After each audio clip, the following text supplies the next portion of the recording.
Hi, this is the 13th Wolfman, and this is The Evolution of Evil, the 1980s. That's right. The 1980s was a very cool year when it came to evil. In the 1970s, we got Italian, we got cannibalism, we got demons, we got possession films, everything, and they took off like a rocket. 1980s was just pretty much a lot of the same, but a little bit more of some other stuff. I mean, Italian films, in a way, were kind of they were huge in the 70s, just huge. And in the 80s, it seemed like we still had some. I mean, we had The Beyond and House by the Cemetery and Demons and some stuff that was coming out, but it didn't seem like it was as widely known, I guess, as the stuff in the 70s. Even though the stuff in the 80s was far more violent, So, but let's get to it. I mean, we had 1980 just alone. You have Friday the 13th. You have My Bloody Valentine, The Burning, just all coming out within those first 2 years, 80 and 81. I mean, it was just crazy. The Fan, Stage Fright. That one with Dennis Christopher, Fade to Black, where we were just starting to see a lot more slasher-esque type movies. Hill Night with the cute Linda Blair with a chubby little face. I thought she was hot in that movie. And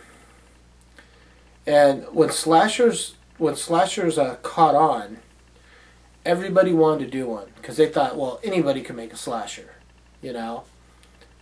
Anybody can make a slasher, but not everybody can make a good slasher. It's got to have something. It's got to have pacing. It's got to have timing, and evil has got to be just very well pronounced in the movie. A very good example is a good slasher film, Sleepaway Camp.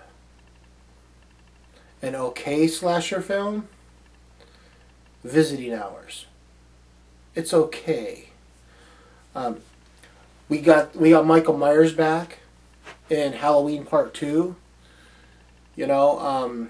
It basically was a continuation of the first film, so evil was already personified in 1978 as the little psychotic kid that grew up to be a mass murderer.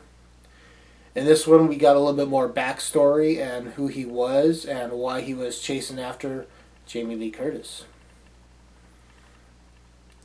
That movie did so well, and John Carpenter always wanted to do more of an anthology, so when the third one came out, he produced it, but he didn't direct it, and no one understood what he was trying to do. It wasn't Michael Myers, it was another story, and so Mr. Akkad thought that they should bring back Michael Myers for all the other movies, and I kind of disagree, but hey, who am I?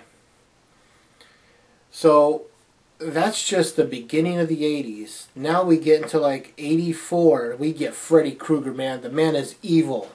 The man is pure evil. He molested children.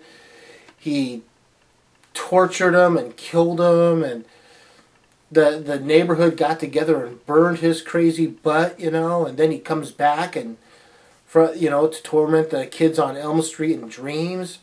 This guy was just wrong. This was evil personified, But you think, okay, well, if he's evil personified, where else is there to go? Well, Jason's always coming back.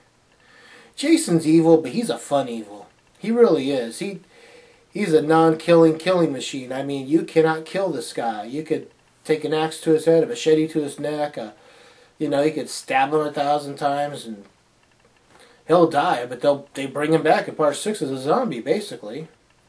But so if Freddy's evil personified, what else do you need? Well, what you need is Pinhead. I said it before in like some top fives and whatnot that Freddy is just a minion amongst a lot of things, but Pinhead almost seems like he could be the devil. If he's not the devil, I said it before, he's pretty darn close. He's like second in charge. That man runs things, runs the world like the way he sees it. This guy is pure evil. You know, he was a captain back in World War One, Captain Elliot Spencer, and his soul got corrupted, and it became a very bad person. A bad person I would never want to mess with. Scary bad person. So that's a little bit of what happened with evil. I mean, he's a demon. You got slashers. I mean, the 1980s was just crazy. So before this gets too into it, I am going to have to break this, just like the 70s, I'm going to have to break this one up into a few parts so that I can cover a little bit of everything.